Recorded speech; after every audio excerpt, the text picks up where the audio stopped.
In Excel, writing formulas is probably one of the more important things that you do. In fact, in some worksheets they're just loaded with formulas and also with functions, as we'll see. In this particular worksheet called Formulas, it's in the workbook O3, Creating Formulas and Functions. We need to calculate some answers in row 4. The numbers here are pretty easy, we can do the math in our heads. This is going to be a 20, this is going to be a 30, and so on. We're going to be subtracting these numbers, but what is unusual, at least at first when you work with formulas, is we will not be typing in or using the exact entries 120, 420 or 100. We won't be typing those at all. We do this by location. What we're really about to say is, whatever is here minus whatever is there. By implication we're saying that before is equal to the difference of those two cells.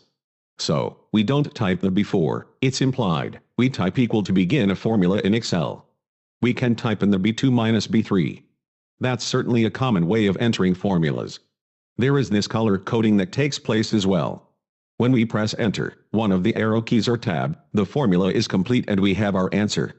But the formula gives us the added advantage of, if either of these two cells changes, then our formula reacts and we get a different answer.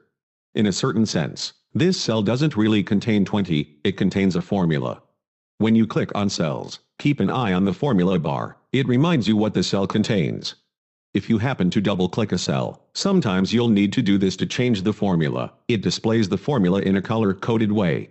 Now, if the overhead number was incorrect and we find out that the expenses here were really 125, we'll make that change, but we don't have to rewrite our formula. It reacts immediately, giving us the correct answer here.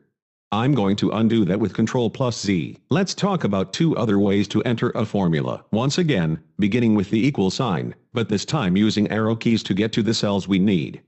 I'm going to press the up arrow key twice.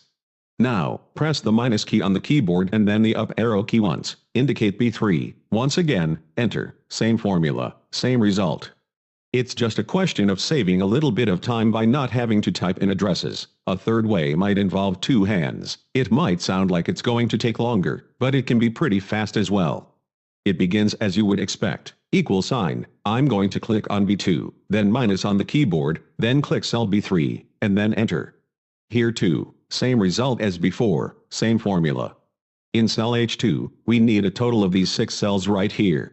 If we haven't seen much of Excel formulas or other techniques, we're going to be typing equals B2 plus C2 plus D2. I'm going to stop there. This method will work, but I got to put in 3 more locations. What would happen if this is 12 months of data, 3 years of data? This is not the best way, although it would give us a correct answer ultimately. Let's show a better way. Built into Excel is a feature called functions, and there are over 400 of them. Quick capsule description is a function, is a shortcut for a formula.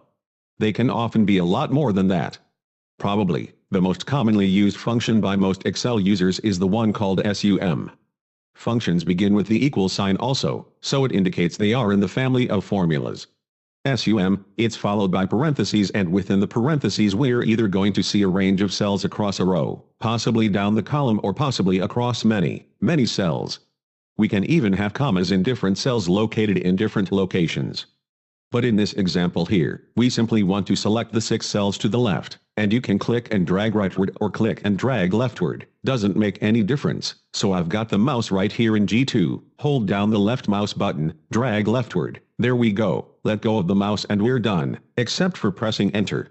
We don't need to type that right parenthesis, but it would be there anyway, enter.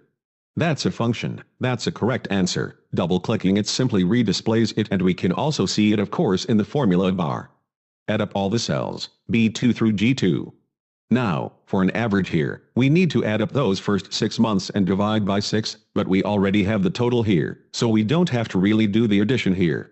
The average begins with equal, and here's the amount that's totaled right there on H2, so you can type it or click on it. Slash for division. You cannot use the slash that goes in the other direction. You'll see the slash on larger keyboards on the number pad. On most standard keyboards it tends to be above the enter key. Divide by 6, enter. We've got our average here. Earlier we saw how to use a function here to tabulate totals, and before that we saw a simple subtraction of cells right here. Of course, you will see in some formulas a plus sign for addition. The other symbol that we haven't seen just yet is the asterisk, which is used for multiplication, but there's no question that formulas are critical to the operation of many Excel worksheets.